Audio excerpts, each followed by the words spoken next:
Alright guys, so we are going to log in to MyFitnessPal, the app, installed already here on my phone. So we tap on it, and for the purpose of saving you a bit of time, I'm already logged in, so that's why you didn't see the login screen coming up. If you were not logged in to the app, what you would see is a username and password, email address being the username, but it also allows you to log in using your Facebook account, your Facebook login. So just to save you a bit of time, I skipped that part.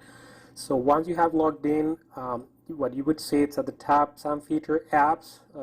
If you don't know, it would let you know, but you might know this already. MyFitnessPal, it's owned by Under Armour. It has been for, I would say, at least 7 years, give or take, 6-7 years. So you might see some feature apps there at the top.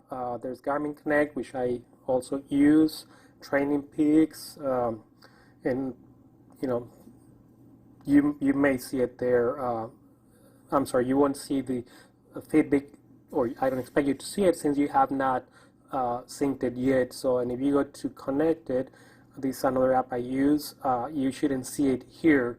So just be aware, I don't expect you to see it. If you have it there, that means you by accident linked it, or you were not aware. But let's go back to the all, and under the whole list, if you see it here, the list of all the apps, Fitbit should be one of the top on the list, either the top one or one of the few, I would say top 5 for sure, because it's a big app. So we're going to tap on it, and we are going to connect. Hit the connect button there, or just tap on it, and I would ask you for permissions to give Fitbit the ability to access all these features. For, again, the purpose of not making this video super long, I'm going to allow all the options, the weight, the sleep profile, and so forth, activity and exercise, but you can always customize this later on. So for now, I'm going to allow all. Hit the allow button there, and you get a congratulations message, right? This is assuming everything that you went through, credentials, everything is good, and your device is up and running, charged and everything.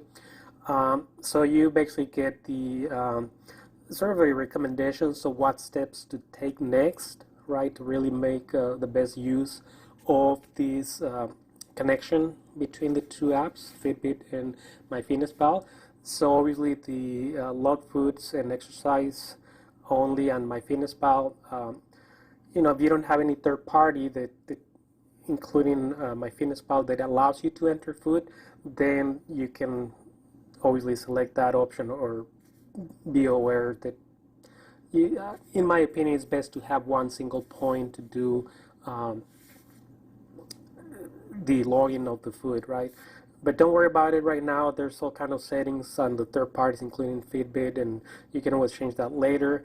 So you can just read through these, record start time for all cardio exercises.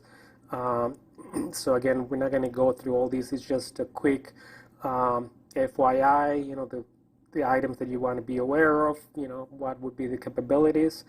And the last option is basically giving you the chance or the option to join a Fitbit users group on MyFitnessPal. We are going to skip that for now also.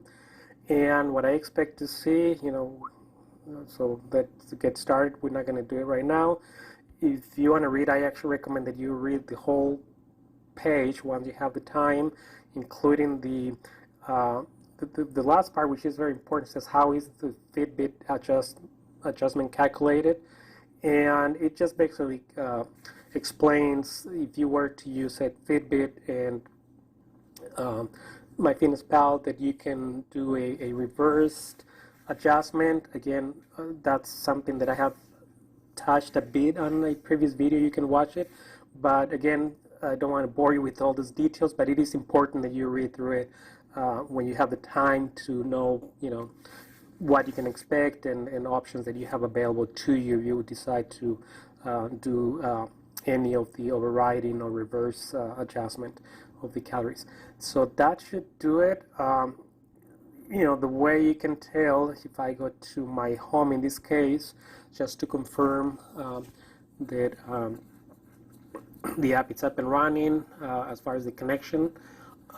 It takes a moment, and this screen looks a bit small, so I don't know if you guys can actually see it.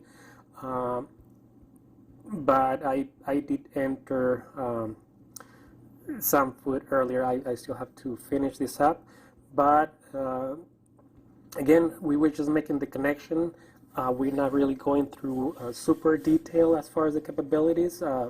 I really recommend that you check back to see other videos that are related to this, like setting up goals and some advanced features like reverse calorie adjustment and many things that these really would help you with your fitness goals. For now, it was just the connection, so hope you guys found that quick process useful. Only thing I want to make you aware of is if you find that it's connected, if the app is already connected at the login screen, make sure you disconnect that if you're having trouble either on the regular website on a computer or like a tablet or even the mobile site. But I find that it's a lot more useful doing this on the regular computer for disconnecting if you're having trouble and it's not working and you want to disconnect and then reconnect. Just be aware of that. Thank you guys, and see you guys in the next video.